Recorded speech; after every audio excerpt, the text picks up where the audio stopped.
igreja. Graças a Deus, eu me sinto honrado de estar aqui nessa noite, na casa de Deus, e com essa grande incumbência, e para pregar aqui nessa igreja é muito difícil, porque aqui tem pregadores renomados, aqui tem pessoas que têm o doutorado na palavra de Deus, mas Deus pode, pela sua misericórdia, né, me usar. Deus tem falado com nós através dos hinos que foram cantados, através das palavras que foram faladas, e Deus vai continuar falando com nós. Eu quero ler com a igreja em Mateus capítulo 8 e o versículo 5. Evangelho de São Mateus, capítulo 8 e o versículo 5, do versículo 5 ao versículo 13. E entrando Jesus em Cafarnaum, chegou junto dele um centurião, rogando-lhe e dizendo: Senhor, meu criado jaz em casa paralítico e violentamente atormentado. E Jesus lhe disse: Eu irei e lhe darei saúde.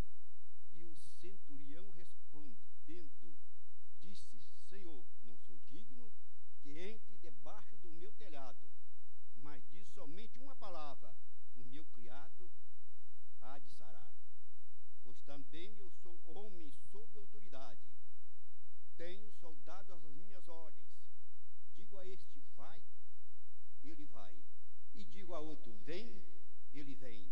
E ao meu criado: faz isto, ele faz. E maravilhou-se Jesus, ouvindo isto, e disse aos que seguiam: em verdade vos digo que nem mesmo em Israel encontrei tanta fé. Mas eu vos digo que muitos virão do Oriente e do Ocidente a sentar-se-ão à mesa com Abraão, Isaque e Jacó. E os filhos do reino serão lançados nas trevas exterior. Então disse Jesus ao centurião: vai, como creste, te seja feito. E naquela mesma hora o seu criado sarou. Maravilhoso Deus, Pai amoroso e santo, diante da tua santa e bendita e gloriosa palavra, meu Deus, continua falando com nós, Senhor. O Senhor já tem falado através dos hinos que foram cantados, o Senhor já tem falado com nós através dos testemunhos e as palavras que aqui falaram, mas continua falando com a tua igreja, para a honra e glória do teu santo nome e do teu santo Espírito. Igreja amada, eu tenho nessa mensagem pelo menos 7 qualidades importantíssimas nesse centurião. Essas qualidades desse centurião serve de exemplo para nós. A Bíblia fala que nós temos que ser exemplo dos fiéis. Então, essas 7 qualidades do centurião, eu preciso de ter essas 7 qualidades. Eu aprendo muito com esse centurião. Eu creio que muitos dos irmãos e das irmãs também aprendem muito com esse centurião. Então, qual era a primeira qualidade do centurião? A primeira qualidade do centurião é que o centurião, ele não era egoísta. As pessoas egoístas, o pastor João Batista sempre fala que o egoísta, ele tem 2 ferramentas, né? Uma ferramenta se chama pá, e a outra se chama enxada. Quando é coisa boa, ele pega com a enxada e puxa para ele. Quando é coisa ruim, ele pega com a pá e joga para o outro. Então o egoísta assim, só quer as coisas boas para ele. Mas o centurião, ele não era egoísta. Ele foi fazer um pedido a Jesus. Não foi para ele, não foi para alguém dos seus familiares, mas foi para o seu criado. Isso é não ser egoísta. Eu ouvi um irmão uma vez falando que ele às vezes esquecia de orar por ele orava mais que os outros. Eu falei, não, você não pode ser assim. A Bíblia fala assim, tenha cuidado de ti mesmo e depois da doutrina. Então você tem que ter cuidado de você também. Então, nós temos que orar para as pessoas e também orar por nós. Mas o centurião foi fazer um pedido a Jesus para o seu criado. O centurião, eles eram homens de qualidade excelente. E às vezes eram até discriminados por alguém. Mas esse centurião, nós vemos em São Mateus, capítulo 27, o versículo 51, 52, 53, 54, que nós vemos que quando o véu do templo rasgou de alto a baixo, a terra se tremeu. Você já viu tremor de terra? Eu nunca vi. Mas a pessoa deve assustar sim, né? As rochas, as pedras se racharam. E ali muitos corpos se ressuscitaram. E com aquele todo o movimento, o centurião estava ali, vigiando o corpo de Jesus, porque quando Jesus foi sepultado, alguém falou assim, olha, vamos pôr lá soldados vigiando o corpo de Jesus, que os discípulos podem roubar e falar que Jesus ressuscitou. Mas ali estava também o centurião, com mais alguns soldados, vigiando o corpo de Jesus, que eles eram mandados para isso. E quando houve alguém falou assim, verdadeiramente, este era o Filho de Deus. Então, esse centurião, que me admiro dele, pelo menos nessas 7 qualidades dele, é que ninguém sabe o nome desse centurião. Está só centurião. A Bíblia fala do Cornélio, centurião Cornélio. Mas esse centurião, nem o nome dele fala. Ele era um anônimo de Deus. Então nós vemos nesse Cornélio, centurião, também era um centurião, era um homem de ótima qualidade. E a sua boa qualidade, Deus agrada disso. Deus trabalha na sua boa qualidade. Esse centurião Cornélio, ele tinha também uma qualidade excelente. Esse centurião, ele queria saber o que ele deveria fazer para ser salvo. E ele se fechou dentro do quarto e ficou em jejum e oração.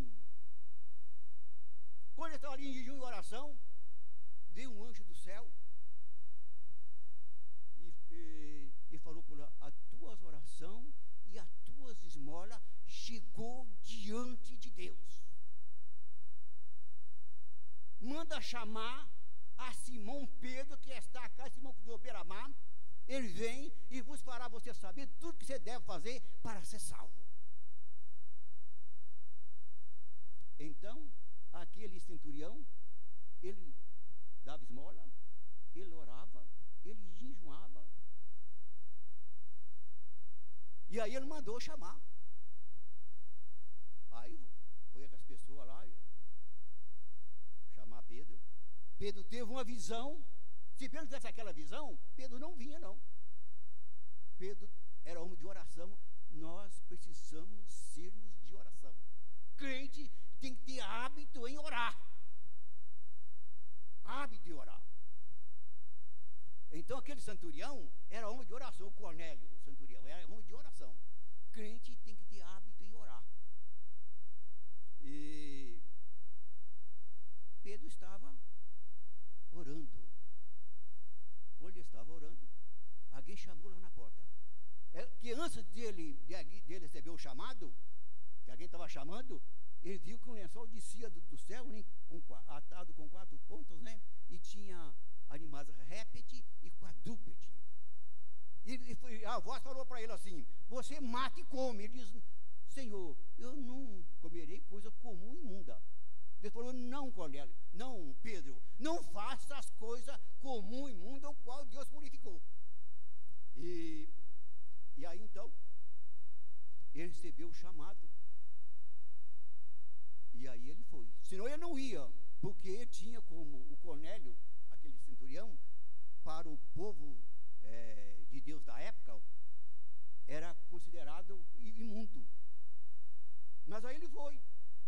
Aí, quando ele chegou lá, Pedro falou para ele assim: por que mandaste me chamar?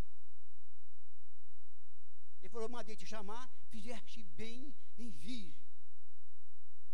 Aí Cornélio contou para ele o que aconteceu, tudo. E ali teve grande bênção. Então, o centurião daquela época eram homens que tinham uma qualidade excelente.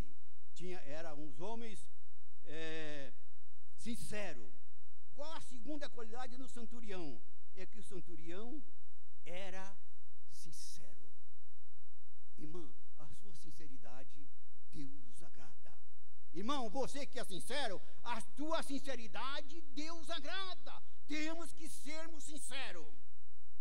Porque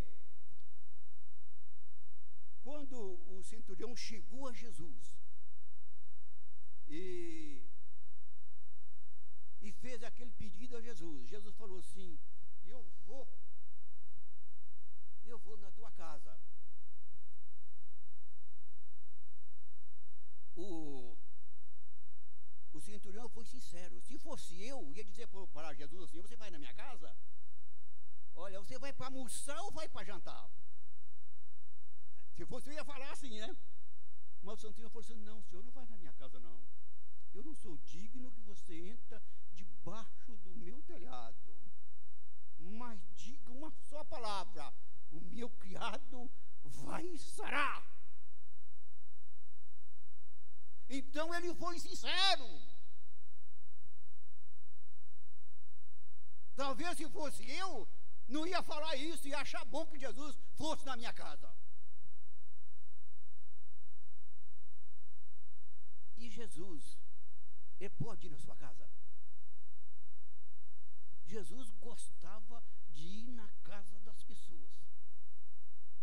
Jesus pode ir na sua casa? O centurião falou que Jesus não fosse, não, porque ele não era digno. Era uma sinceridade. Ele se achou indigno que Jesus fosse à casa dele. Agora, se Jesus chegar na sua casa, como é que ele vai encontrar você? Lá na sua casa. Vai encontrar você jogando dominó? Vai encontrar você jogando baralho?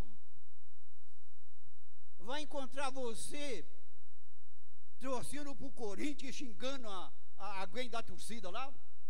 Como vai ser?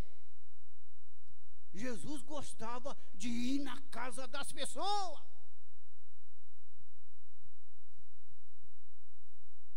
Quando Jesus chegar na sua casa, ele vai na sua casa. Ele gosta de ir na casa das pessoas. Você vai encontrar você lá louvando a Deus, né? Ou ouvindo a novela, ainda nervosa, ainda contra aquele partidário que você não gosta. Como é que vai encontrar você? Ou vai encontrar você louvando a Deus?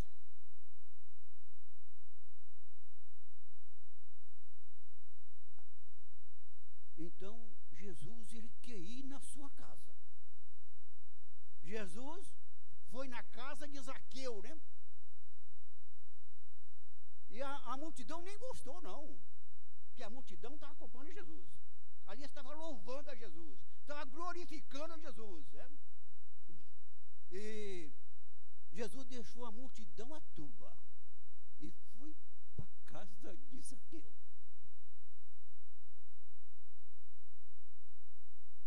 Alguém ali falou assim: mas como esse homem vai para a casa de um ladrão e deixou nós aqui? Jesus falou: mas hoje houve salvação nessa casa. Irmão, Jesus quer ir na sua casa. Irmão, Jesus quer ir na tua casa.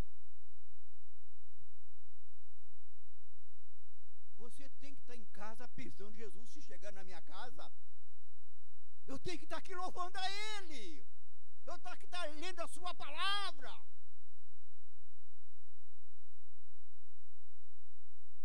E ler a palavra de Deus, né? Deus deu uma ordem para Josué. Ele falou assim: não aparta da tua boca o livro dessa lei, para que te vá bem e seja bem sucedido. Tem crente que só lê a Bíblia na igreja, mesmo assim, quando esquece a Bíblia. Às vezes esquece a Bíblia em casa, nem lê. Então temos que ler a Bíblia em casa, né? Ora, louva a Deus. Temos que ter tempo para Deus. Uma vez eu ouvi uma frase assim: quem não tem tempo para Deus vive perdido no tempo.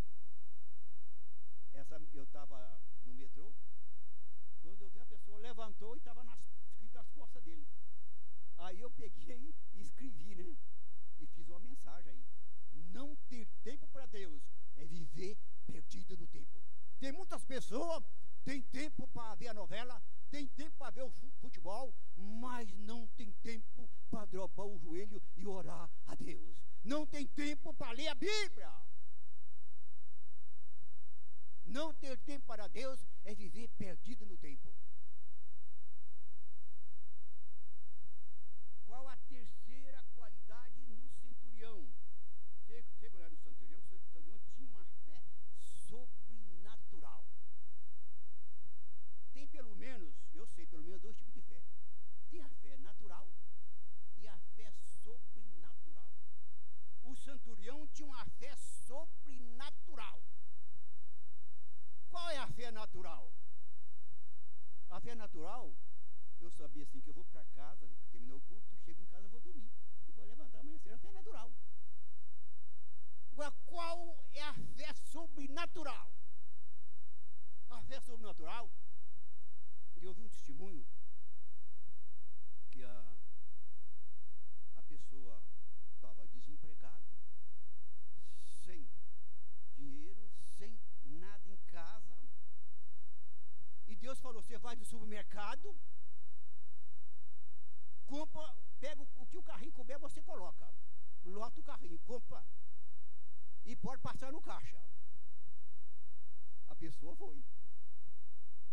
Fé sobrenatural.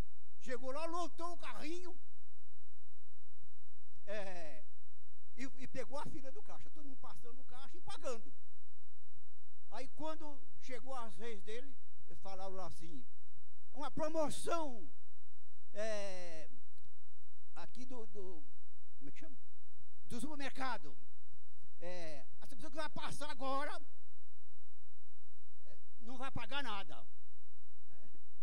Fé sobrenatural. Eu acho que eu não ia não, né? Mas a mulher foi. Isso é fé sobrenatural. Fé sobrenatural. Jesus falou para Pedro: Pedro, você vai lá, joga o anzol lá no mar, no rio, pega um peixe, na boca do peixe tem o dinheiro, você pagar os impostos por mim e por ti. Ele falou: eu vou lá, senhor, eu sou pescador profissional, nunca vi peixe ter dinheiro não. Vai lá, Pedro. Pedro não tinha uma fé sobrenatural. Isso é milagre, é fé sobrenatural. Pedro, quando lançou lá o anzol, o peixe veio e estava o dinheiro. Tem que fé sobrenatural. Então o centurião, ele tinha uma fé sobrenatural. Como é que está a sua fé? Sua fé é natural? Você tem uma fé sobrenatural? Sem fé é impossível agradar a Deus.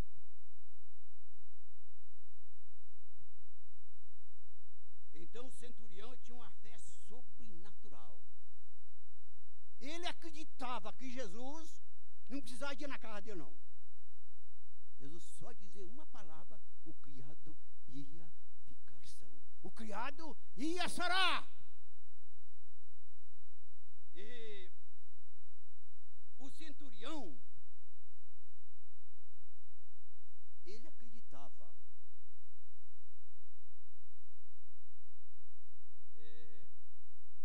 que Jesus falasse uma só palavra, que Jesus cura a longa distância. O poder de Jesus não é só assim, você presente a ele ou ele presente a você, não. A longa distância, Jesus liberta.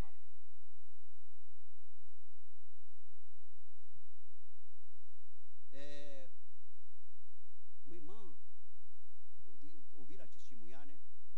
Que essa irmã era do Taboão.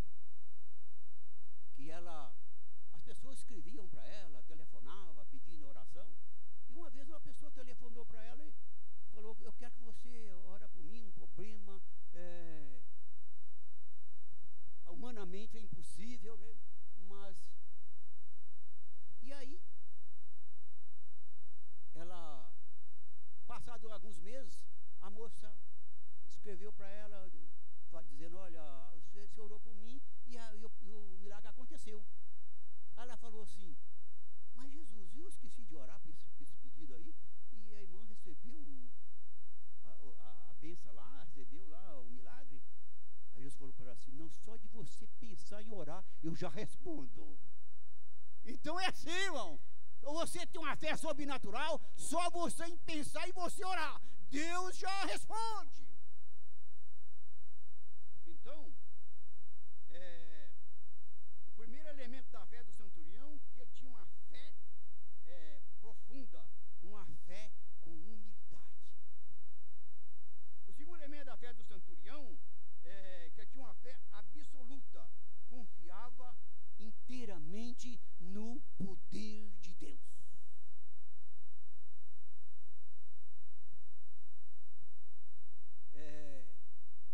A fé do centurião foi aceita por Jesus. Jesus tem aceitado a sua fé. Pelo que a irmã falou aqui, Jesus aceitou sua fé, viu, irmã? Jesus aceitou sua fé. Glória a Deus. Então nós temos que pedir a Deus que aceita a nossa fé.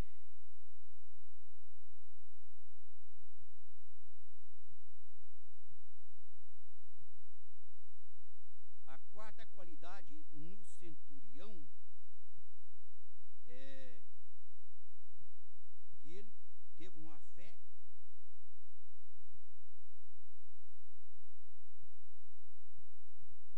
e ele não se envergonhou. Tem pessoas que às vezes se envergonham.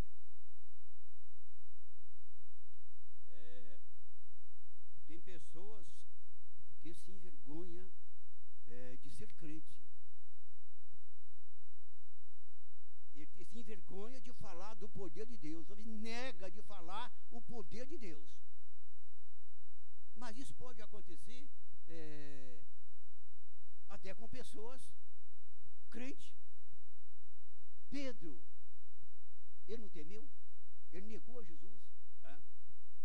Mas o centurião, ele não se envergonhou, ele se expôs publicamente. Ele era, quando ele saía, talvez saía escoltado, né, por alguns policiais. Ele tinha as suas divisas de comandante, mas ele não se envergonhou. Então nós temos que pedir a Deus graça para nós não se envergonhar das coisas de Deus. E às vezes por nós se envergonhar, perdemos a oportunidade. Eu trabalhava na EGE Indústria Textil. Um dia eu fui na casa do patrão, fui lá arranjar as janelas, portas, né? A casa estava em fase de construção. E ele falou para mim assim: e você estava no bolão também? Eu não sei se vocês entendem esse negócio de bolão, né? O bolão que eles falam, a pessoa junta tantas pessoas e faz um jogo, né? Não é isso? Você estava no bolão também? Eu falei: ó, 3 coisas eu deixei de fazer. e demais coisas que não é lícito que o cristão faça. Ali eu preguei o evangelho para o meu patrão, né? Então não podemos envergonhar da palavra de Deus. Então aquele centurião fez um pedido, e pediu uma só palavra a Jesus para resolver o seu problema. E no seu problema difícil, irmã, pede uma palavra para Jesus. Seu problema é difícil, irmã, pede uma palavra para Jesus. Jesus vem ao teu encontro. Nas horas difíceis da vida, Jesus está ao teu lado. Ele caminha lado a lado com você. O caminho é estreito, é apertado, mas Jesus caminha com você.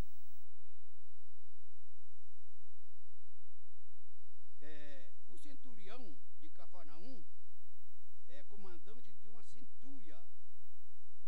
Essa patente militar romana era dado a homens que comandava a 100. Então, ele tinha essa patente. E os soldados era uma pessoa odiada. O centurião era uma pessoa odiada pelos judeus daquela época, ou por muitos judeus, né? Era odiado. E os judeus, eles eram incapazes de ser abençoados por Jeová.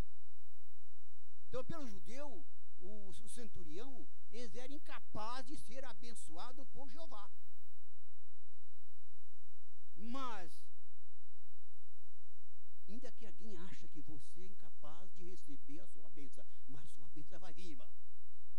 Ainda que alguém acha que é incapaz de você receber a sua bênção, mas a sua bênção vem. Esteja tranquila que a sua bênção vai vir. Não pode desanimar. Não pode desistir, não.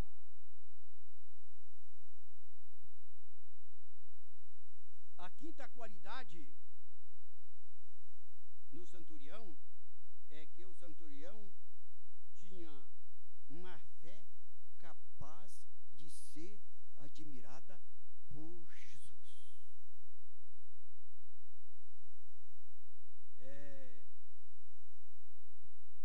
Será que Jesus fosse fazer uma auditoria da sua fé e da minha fé? Será que ele ia admirar da sua fé? Será que ele ia admirar da minha fé? Então, Jesus admirou da fé do centurião. Ele falou: nem mesmo em Israel eu vi tanta fé.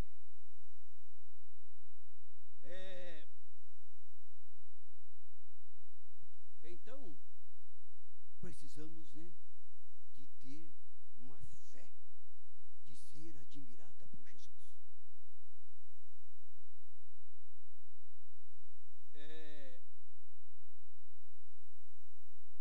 Jesus admirou da fé do centurião.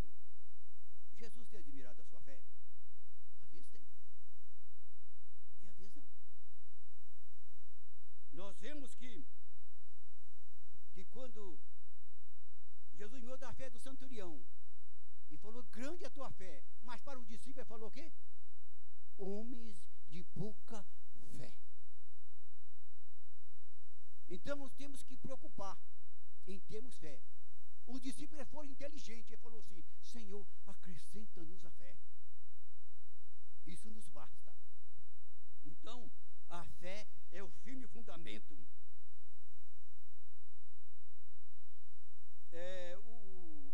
Jesus foi na casa de Marta e Maria. Jesus gostava de ir na casa das pessoas, né? Jesus tem ido na sua casa? Quantos aqui que Jesus tem ido na casa dele? Faz com a mão assim. Às vezes quando nós estamos orando, às vezes quando nós estamos louvando a Deus, né, nós sentimos Jesus na nossa casa. Mas nós temos sentido Jesus na nossa casa todo momento. Mas será que quando nós estamos lá diante da novela, Jesus estará na nossa casa? Hein? Quando nós estamos lá torcendo para o futebol, para o Corinthians ou para o São Paulo, Jesus está lá na nossa casa. Mas Jesus foi na casa de Marta e Maria. Só que Maria, ela ficou aos pés de Jesus. Irmã, você tem ficado aos pés de Jesus? Irmão, você tem ficado aos pés de Jesus? Maria ficou aos pés de Jesus. E Marta achou ruim. Às vezes tem pessoas que, às vezes a mulher fala, mas que você ora demais, você ora muito alto, você vai acordar os vizinhos, né? Por que você está orando, né? Então, Maria estava aos pés de Jesus e Marta se sentiu incomodada. Se olhar assim pelo lado humano, você vai achar que até que Marta teria razão, né? Pelo lado humano. Mas ela foi reclamar. Falou, Jesus manda que Maria vai me ajudar. Deixa que eu trabalho só, eu trabalho tudo sozinha. Ele falou, não, Marta, Maria escolheu a melhor parte. A melhor parte está aos pés de Jesus. Irmã, tira um tempo para você estar aos pés de Jesus. Irmão, tira um tempo para você estar aos pés de Jesus. E Jesus falou, essa parte não será tirada. Glória a Deus.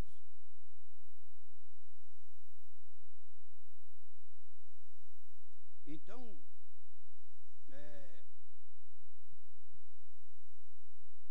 o centurião tinha uma fé capaz de ser admirada por Jesus. Nós temos que preocupar em ter essa fé de ser admirada por Jesus. A sexta qualidade no centurião é que o centurião cresceu em fé. Quando é que nós crescemos em fé? Então o centurião cresceu em fé.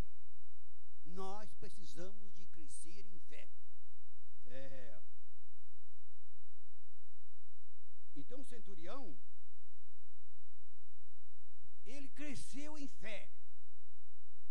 Nós crescemos em fé quando nós sabemos que Jesus quer.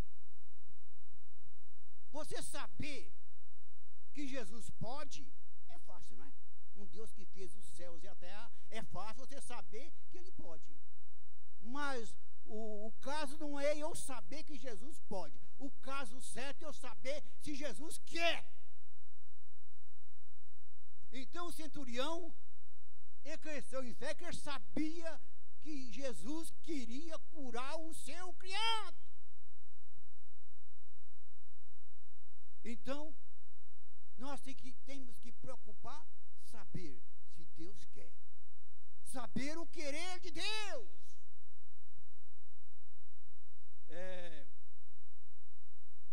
Qual foi um outro que cresceu em fé? Vamos pensar num outro. O centurião cresceu em fé porque ele sabia que Jesus queria. Ele sabia que Deus o queria curar o seu filho, o seu criado. Qual outro que cresceu em fé? Nós vemos Caleb, ele cresceu em fé. Talvez se fosse eu, passou 45 anos, né? Caleb estava esperando por aquela promessa. Caleb, ele não perdeu as esperanças, não. Irmã, não perde as suas esperanças. Irmão, não perde as suas esperanças, não. Passou 45 anos. Caleb não perdeu a esperança. Quando Caleb falou que queria aquelas terras para possuir, que era promessa de Deus, alguém falou para ele assim, mas você é um vovozinho. Você já está com 85 anos, vovozinho. Esquece disso. Mas Caleb, assim, a aparência dele era de velho, mas por dentro Caleb estava novo. Caleb estava novo. Ele sentia-se novo. Então, a sua dificuldade é grande, é quando você acha que ela é grande. O seu problema é grande quando você acha que ele é grande.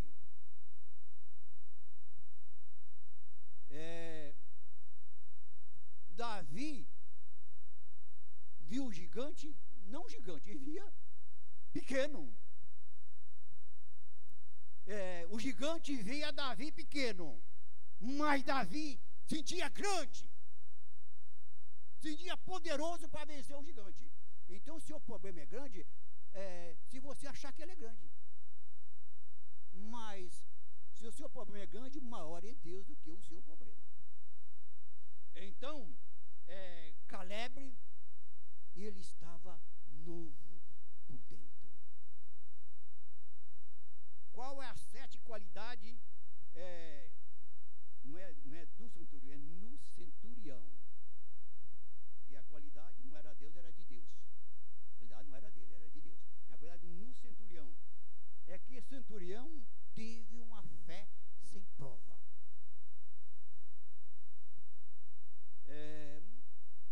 Ao contrário da fé de Tomé. Tomé precisou de prova para crer. O centurião teve uma fé sem prova. Então, muitas pessoas, às vezes, ele creu em Jesus porque recebeu uma bênção. Ele creu em Jesus porque recebeu um milagre. Ele precisou de prova. Mas o centurião não precisou de prova, não. Ele teve uma fé sem prova. Tomé precisou de prova. Tomé, quando os discípulos falaram para Tomé que viu Jesus, ele não acreditou. Não, isso é imaginação de vocês.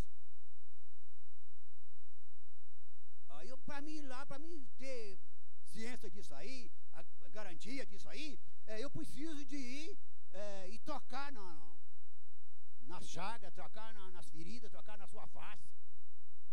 E aí, quando Tomé estava lá, o que aconteceu? Jesus chegou, falou: Tomé, aqui, as minhas mãos. Olha aqui ao meu lado. Tomé, naquela hora, ele desmontou, né? Ah, Senhor, agora eu creio, Senhor. Ele falou: foi bom você ter crido, mas bem-aventurados que não viram e creram. Então, Tomé precisou de prova para crer. Mas, esse centurião, ele tem pelo menos 3 grandes exemplos para nós seguirmos. Eu estou olhando o horário ali. 3 grandes exemplos para nós seguirmos. O primeiro exemplo desse centurião, aliás, se nós não seguirmos o exemplo desse centurião, nossas orações não vão passar aqui do teto. Não vão passar do teto. O primeiro exemplo desse centurião, que ele tinha uma oração comovente. Nós temos que seguir esse exemplo do centurião. Tem uma oração comovente, oração que comove o coração de Deus. Quando eu lembro desse exemplo do centurião, eu me lembro, não sei se muitos de vocês estavam aqui, vocês lembram? E que a irmã estava aqui louvando a Deus, né? Com a criancinha na mão. E ela falou assim: eu não era para mim estar aqui hoje não, porque a minha filha está com febre, doente o dia todo, mas eu vim assim mesmo, porque eu estava ansiosa para louvar a Deus. Aí o pastor Batista saiu de lá, veio, orou para a criança, ungiu também, né? Antes disso, o irmão Herodes quis pegar a criança não quis ir não. Aí o Batista saiu de lá, orou para a criança. Quando acabou de orar e ungiu, a criança levantou e começou a cantar também e bater palma.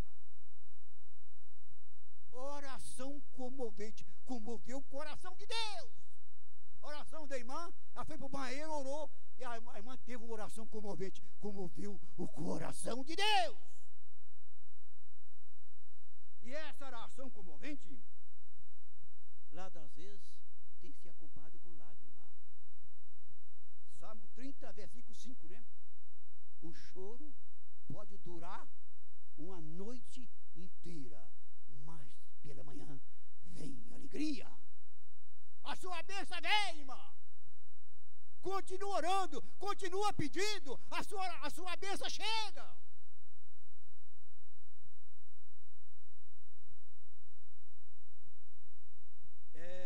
A oração acompanhada com lágrima. Quando eu vejo isso aí, eu me lembro lá de 2 Reis, capítulo 20 e versículo 11. O rei estava doente, né? O rei se chamava Ezequias, doente.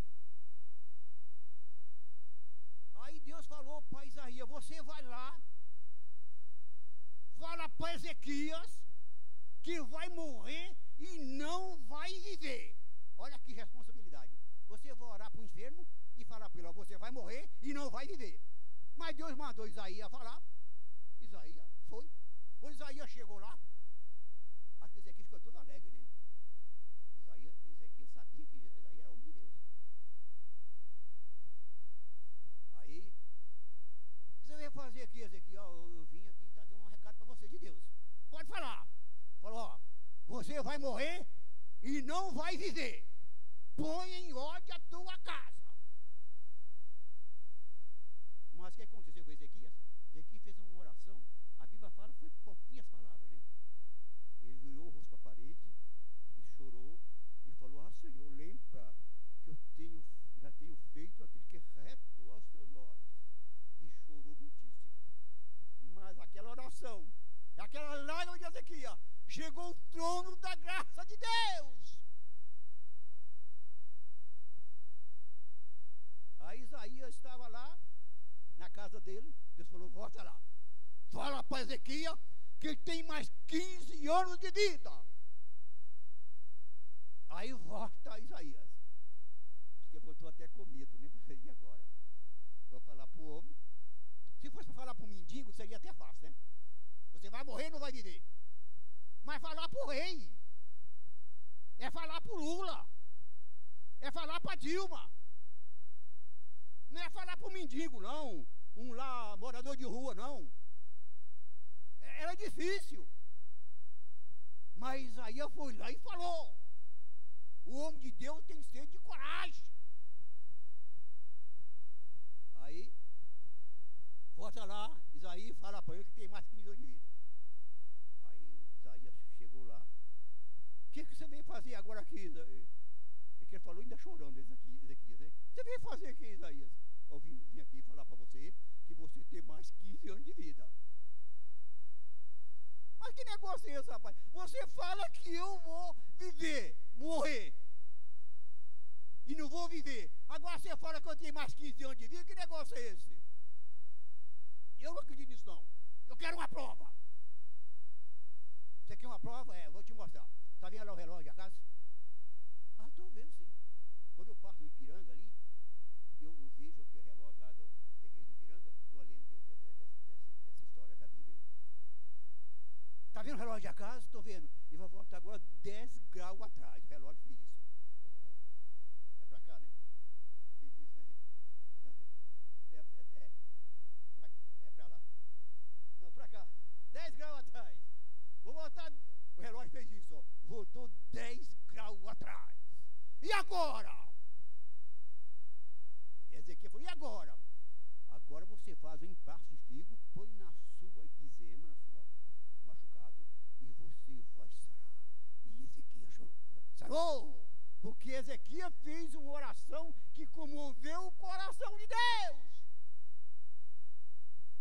A sua oração, irmã, tem que comover o coração de Deus. A irmã, quando pediu lá para o filho dela, ali comoveu o coração de Deus. Deus entrou em ação. As nossas orações têm que comover o coração de Deus. Você já teve alguma oração que você viu que comoveu o coração de Deus? Eu me lembro quando o Batista tinha 2 anos, em 68. Ele